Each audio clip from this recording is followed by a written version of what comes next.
Hello and welcome back to the worst Warmachine channel on the internet. I'm Malorian, and it's time for another Warmachine Weekly. Kind of a take two. I recorded this one late last night, pushed it out, went to bed, woke up, turns out I made mistakes. It's like, okay, I can't leave that out. Let's just go and delete that one and redo it. So for those wondering, I'm wearing a different shirt, there's a real take on this. Hopefully I won't mess anything up this time, and if I do, screw it. I did my best. It's the worst Warmachine channel for a reason. So anyway, the topic we're talking about today is the patrons went out there and they voted for this one here. It is to cover the Cavalry Rules and to really try and suss out what do they actually do, what are the actual rules, and then given that, what's the best way to actually use them. So how do we make your cavalry models effective?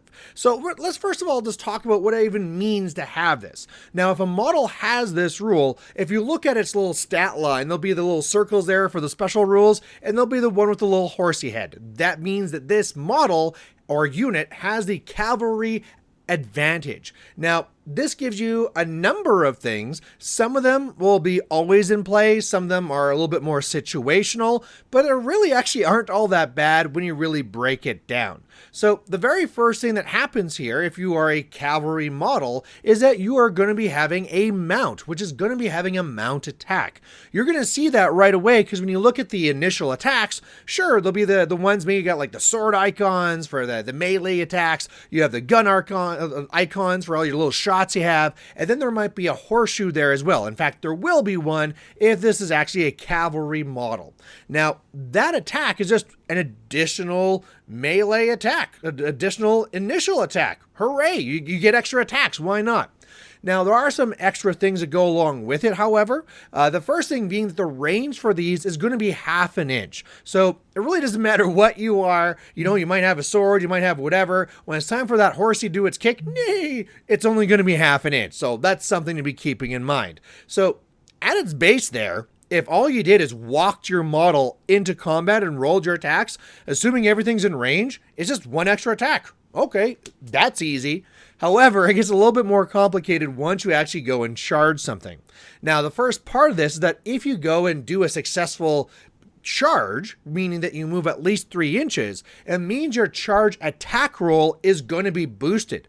And that already is a pretty big deal. I mean, these are elite models, right? You're paying a lot of points for these 5 or 3 models. Maybe it's your caster or whatever. You want them to do work. And if they charge in there with their big attacks and miss, that's a real feel bad. So the fact that they're going to be boosting is already good for that part alone. However, that means that they're also an answer for anything that's high defense. If you look across the way and there's something defense 16 or whatever, normally that could be something that you're going to be struggling with, but not your cavalry models because they can charge in. They're probably elites. They're probably, mat 6, 7, maybe even higher. And then once you boost that to hit, yeah, you're probably going to crank these things and they're going to be out of here. So if you're facing an Archon, maybe send your Cav to go get them. Now, once you charge though, that's going to be changing how that mount attack works. You will no longer have your regular mount attack, and now you are going to have an impact attack. Now, the way that this works is, again, just like how we're saying, for you actually to trigger this, you have to move at least 3 inches. And then once you do that and come in contact with the model, so base to base, touch it, that's going to be triggering this impact attack. Now, again, you had to be base to base to trigger it, but then the way the attack works is, again, the range for this is ½ an inch. You're going to be making an attack against every model within ½ an inch. That's within, of course, your front arc. This is enemy, this is friendly, this is just boo, boo, boo, boo, hit all these things. Now, the important thing to know about this is that this occurs during your movement step of your activation, and that you get to complete your movement after if you clear the way. So you could declare that a charge attack against something far near the back, move at least 3 inches, touch base, make your attack, kill those models, and then go through and get to your actually end result. Fantastic. Now, some things to keep in mind while you're doing this is that you don't turn the face until you actually get to you end that movement there. So you can't be like, okay, I'm gonna go like this to make sure I'm hitting these things, but not this thing. No, you're gonna move in a straight line towards wherever your charge location is, and then once you make that base, contact, boom, impact attack against everything within that ½ inch. And then if it's clear, you're going to keep on going to that end location. This is where the risk comes in.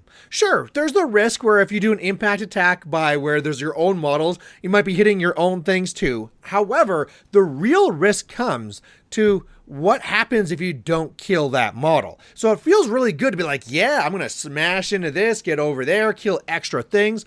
But if you don't kill that front model, that could end your activation. Because as a reminder, if you don't end your charge, engaging your charge target, boom, that's it. So maybe you can do both, right? Maybe you have reach and you get base to base with one model and you're reaching, touching the one that's 2 inches away or whatever it is. Sure, that's cool. That's awesome. That all works.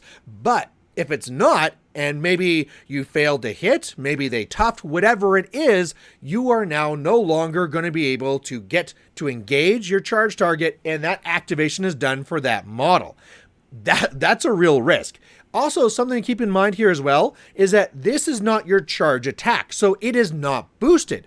This is the impact attack that is happening during your movement. So that's a little bit something different there too. So don't think that, oh, it'll be easy because I'll get the boost. No, you don't boost the hit. And then these little, like horsey kicks are usually fairly weak, around like, POW 12, depends on what the thing is, but the point is that if you're trying to do this and it's like maybe medium infantry, you might not kill it. If it's something that's tough, you might not kill it. So this is a huge risk reward thing you really have to kind of balance. Along with this, realize that because it's done in your movement, you have to do that on each movement for those models. And what I mean by that is that let's say you have a unit of 5 cav models. Okay. First one's going to move. If you contact something, boom, impact attack, then complete movement as necessary. Second model, move, impact if needed, complete movement, repeat until the end of all the model's movements. Okay, movements have now ended, turn to face, start doing your actual attacks. So why that's important is one, you don't just go like boom, boom, boom, boom, boom, and like move everything, do all your impact attacks, and then finish these off.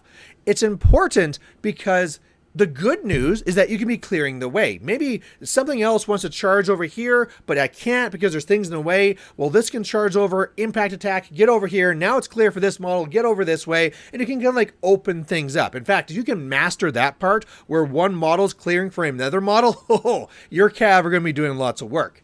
However, if you fail to go and kill that model, now that model's in the way, and your own model's in the way too. So assuming you don't have tactician or something fancy there, that small model probably doesn't matter as much as the large model that you now have there blocking. So it's really important that you think of the way that you're going to be doing this and how you're actually going to be trying to deliver it.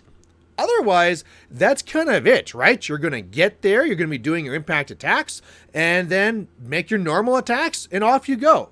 Now, let's go into some of these things that it's good to try and clear these things up even more. I think if all you remembered is that impact is during movement, and then you make your regular attack after, you make a horsey kick if you don't charge, and if you do charge and move at least 3, then you go and do an impact attack. If you go base to base, everything half an inch. That chunk of information is probably all you need to know. But let's now take this a step further and talk about some other situations. Another one is, what if the unit actually have assault? Okay, well, wait a second. I got impact attacks, I got my charge attacks, maybe secondary attacks, an assault shot. How are all these things working?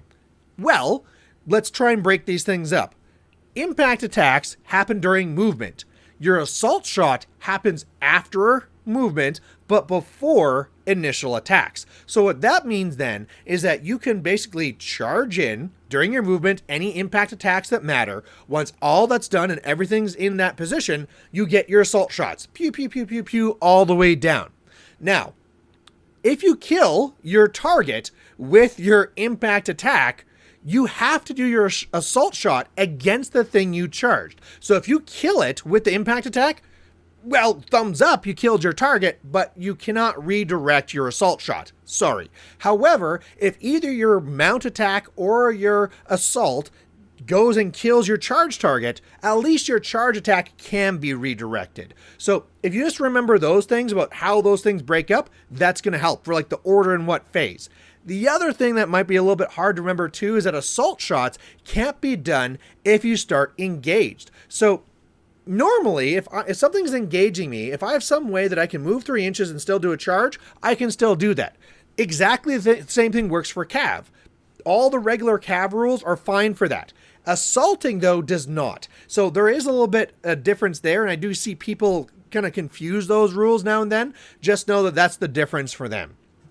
All right, now let's talk about how you want to be trying to get the most from your Cav models. See, that's my cheat there. If I just keep on calling it Cav and not Cavalry, I won't mess up and say Cavalry. Okay, there you go. Now that's the inside look. Anyway, you need to get the charge, right? All these things that are really doing lots of work for you for these models is assuming you're getting the charge off. I mean, sure, it's nice to get 1 extra attack, but is that worth paying for these expensive models for saying like, oh, okay, extra horsey kick? No, of course not. You need to get all these impact attacks and the boosted damage and the boosted to hit and all these things. So we need to make sure we get the charges off. So how are we going to do this? Well, luckily, Cav models are fast and they're going to charge very far. So that should set you up for it. However, what happens if they decide to run at you, right? If you have a speedy list at the other side, maybe there's speed 6 infantry, whatever, maybe they have reach weapons, maybe there's some steelhead halberdiers or something like that, it's going to be very hard to find that little spot where I threat them and they can't run to engage me. And at the same time, am I really exerting my force in any way where they could not just be like, okay, I'm going to kind of just like move back or out of the way or something like that and really reduce the work that I'm doing. I need to get the value from these. So what you really need to do then is break up your formation. Now, my favorite one here is 3 models in the front, 2 in the back. And remember that your ones in the front need to be spaced out so that those 2 in the back can sneak in. The reason why you're doing this is so that you can free them up with your impact attacks. Sure, if you have other pieces, maybe you have something else that is a spray or guns or something like that could also be clearing the way. Sure, if you have those tools, that's great. But if not, that's where this 3 and 2 is going to work. And the way it works is that if they run up to engage you, your back models are going to be moving first, impact attack those models that are engaging you, kill them off, hopefully, so that then they're clear to charge in even deeper, and then repeat, repeat, repeat. Yes, depending on the situation, it'd be nice if you're spaced out so that you are not having your own model within half an inch, but even if you do, it is worth it, right? You need to be trying to get in this extra damage. The odds of you actually killing your own Cav model is very small. You have to actually roll to hit, and then after that, that POW 12 to a normally heavily armored Cav model means that you might just do like 2 damage. Well, most Cav models have 5 or more, and then really once you're, like this is on a turn where you're dedicating, a lot of times you dedicate in, that's when you're going to start losing them anyway. So honestly, whether they have 3 boxes or 5, if they're smucked with a heavy, they're probably going to die anyway. The main thing is at least they did something before that actually occurred. So don't be really worried. I mean, avoid it where possible, but if you need to impact attack your own models, that's fine. And then again, that's what you're looking to try and do. Setting things up so that you're clearing the way for other models. It's really hard to think about that, right? Like normally if I had 2 solos, it might make sense that I'm going to charge in this solo, kill this thing so that this can now charge through, but you're doing it in your movement step. And that's why this is kind of like weird. So again, those bot models charge in, impact attack, kill hopefully the blockers, and then those models in the front can charge in, do further impact attacks and all these things. Now, let's talk about the next step. You've gone in, you've done your impact attacks, like maybe there's something where, let's talk about this. When should you be doing this impact attack? It is a very simple thing to say if there is a model blocking and one in the back and you've done that risk assessment and okay, it's going to be worth trying to go for this, but what happens when it's not worth it? What do you do when you're looking at this? You're like, I don't really know if I can kill those models in the front, and if I don't, it's going to block everything up. You don't have to. You have some other options of what you can do. One, you can go and charge the front and then reposition back. Pretty much all Cav that I know of come with reposition, which means you can charge in, hit something at reach, and go back another 3 inches, meaning that in most cases, you'll be 5 inches back from where that front model was, and hopefully be in a position where they're not in the charge range of you.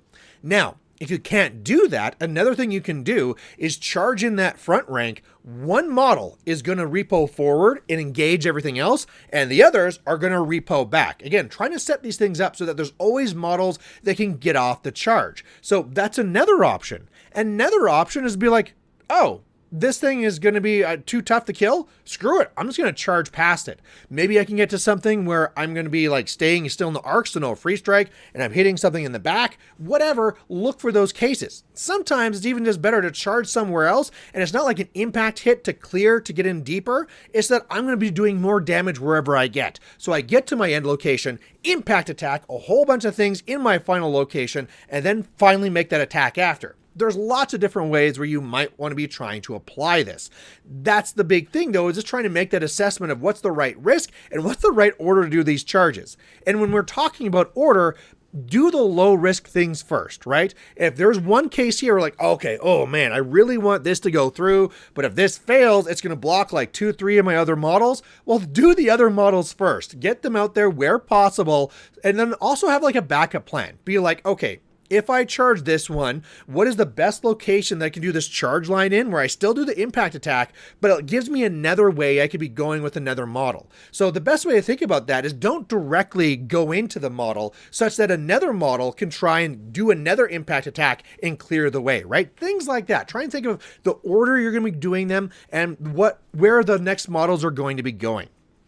Now, once you actually go in there and you're doing that damage, maybe you killed everything. Maybe everything's dead. What do you do with that reposition? Again, I would break up into your 3 and 2. Even if you have nothing that's really threatening to charge you, again, it's just like before where something might run to engage you and you can't be having your cav models being tied down. So break up your formation, some in the front, some in the back, so you can be clearing them out and actually doing that devastating charge after. Now, I think the last thing we need to cover where you need to get the most from your cav models is terrain. Now, the reason why terrain's a problem is because these cav models, they're fast, they threat really far, they can do a lot of wonky things, but in the vast majority of times, they don't have Pathfinder. And that means that like a simple wall is just going to like wreck your day. And so this needs to be something that you're going to be assessing at deployment. You're going to look at the table and see where are my charge lines and where are the places where if somebody want to be defensive against cav, where would they actually be placed? And then you want to be deploying so you can be trying to deploy around that. So if on one flank you get a couple of walls, maybe skip that one, go on the other side where things are wide open. If you're in a case where there's walls on both flanks, realize you can cross the streams. There's nothing stopping you from charging at a diagonal. So look at that board that way too, that I can be moving up this way, but be then charging across. And that's where like my charge lane is going to actually be. Look for those vectors at deployment when you're deciding what side of the board you're going to be taking, and then be using them to that. Now, in some cases, it just can't be avoided. Maybe they just make a wall. They're one of those casters that can just make a rock wall and screw you, Cav. Nothing you can do about it. Well, there's something you can do about it. Space out. You're going to be now taking your formation and you're going to be going as wide as you can so that the outer models can get around the wall and charge something. Now, of course, that probably means that you can't get to everything, but that's okay. Remember that whole idea where we like charged in the front models, one repoed up and the others repoed back, and you're setting up for future turns? That's what you can do here. You charge in, do whatever damage you can, repo whatever you need to tie up the rest, and then those models can now, your other cav models, be moving around the walls so that next turn you're setting yourself up for the charge. One of the big things I said, though, in the last video is that the people that I notice are the best at doing cav charges are the people that have revive casters. Because when you have revive and you're bringing back warrior models to play, they lose their combat action. So, I mean, you're not going to be throwing them in. You're going to put them somewhere further back so that on that turn, they're not doing anything, but next turn they can charge in. And the really good revive players cycle this so that you basically have 2 waves all the time. Charge in, dies, revive, charge in, dies, revive. Think of this with your cav models because that's the way you should be trying to play them, whether you have revive or not. You should be always just thinking about like, okay, there's this turn charge in and there's next turn charge in. Sure, there might be some cases where like, look, I need to take out this heavy so everything's charging in. Sure, there'll be cases like that, but don't overcommit. The worst thing that can happen to you is that you overcommit, get tied up, and then now you're getting almost nothing from your models. So also look out for that. A bonus thing that I totally forgot about yesterday that I want to be mentioning now today, though, is that always look out for your cav models for where they can have a very significant scenario play. And what I mean by that is that, of course, with these crushing charges, they're usually clearing out a lot of room. They can also just run and be really, really fast. And so cav models are pretty resilient. We talked about this. And so sometimes the right thing to do with your cav models is just to jam. You can't trample over them. They're usually difficult to kill. So sometimes, depending if you're going for an attrition play or a scenario play, the best thing to do with your cav models is just run them in there. Or maybe you're going to charge in and then repo in deeper as well. Look at your cavalry in that way as well, that they can offer other things depending on what your current strategy is. So there you go. That's going to be my coverage for cavalry models. I hope you enjoyed it. I hope I didn't screw anything up this time. And anyway, I hope you guys are all doing great, and we'll catch you in the new year. Bye.